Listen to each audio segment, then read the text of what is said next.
Hello guys, for today's video, tuturo ko sa inyo paano i-maximize ang damage ni Rimuru. So, nalalapag muna ako ng Grammy kasi for early dep yan mamakadaan. Tapos lalapag na si Rimuru dito and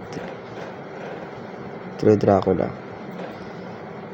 Gamitin mo agad yung niya, yung skill niya kasi yung pampalit ng attributes. Yan, tapos through dragon na agad para pag nag-sacrifice ka meron na agad effects. Apply mo. Ally yun. Tapos tsaka may gluttony. Tapos pwede mo na i-claim yung mga dun. Skill crafting. Ang technique dito, wag nyo i-upgrade yung Rimuru nyo. In-upgrade ko lang siya kasi baka makadaan Wag nyo i-upgrade yung Rimuru nyo. Tapos mag-soul gluttony na rin. Antayin mamaya pa pala yun.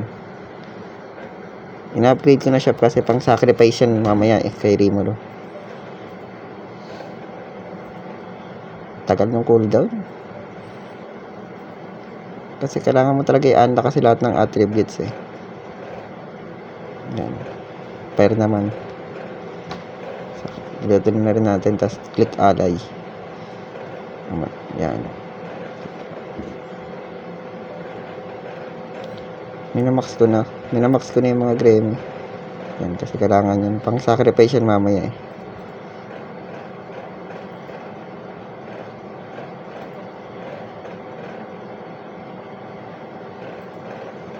Gusto natin yung Soul Gluttony kasi kailangan walang unit na matitira. Isa-sacrifice mo lahat kay Rimuru. Lahat ng placement yun Isa-sacrifice mo lahat. Hindi mo na kailangan i-upgrade yung Rimuru mo kasi pag natapos ka na max upgrade na agad yan.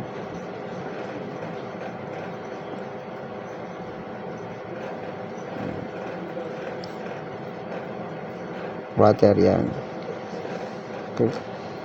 Ally.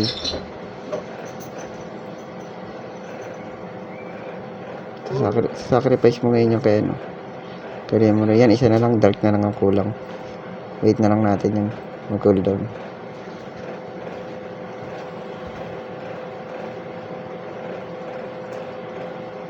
Medyo matagal na. Medyo magulo ang process na pero kaya yan.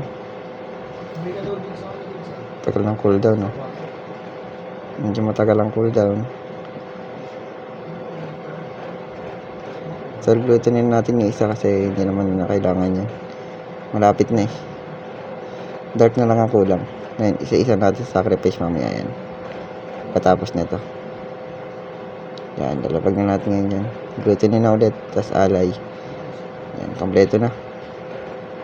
Pag nakompleto na natin yan, tsaka natin i-upgrade yung Dracula. Yan, papakain natin yung kay Rimuru. Gluttony lang yung True Dragon ang pipindutin para True Dragon. Hanggang sa mamax natin, kailangan mamax yung yung 1 million. Kukunin natin. True Dragon. Yan, True Dragon ulit.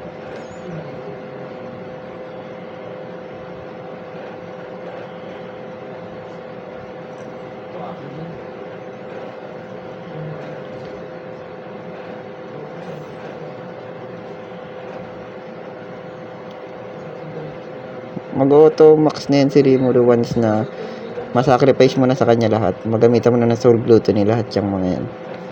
Kailangan walang matitira. Ba't ko in-upgrade? Uploads ko naman.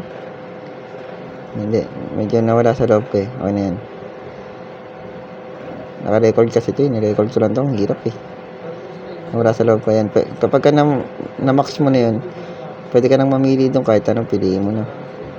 Tapos Soul Gluttony mo na isa-isa habang nagko-cooldown yun. Yan, ganyan.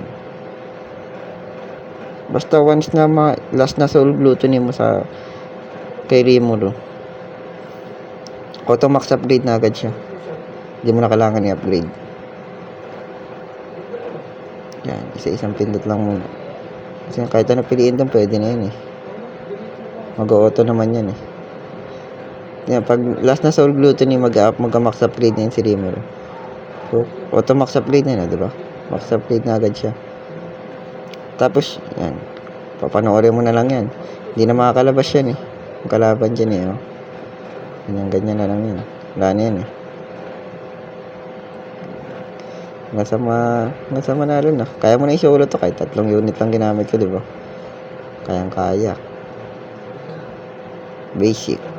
Salamat sa panonood nyo. Wala na.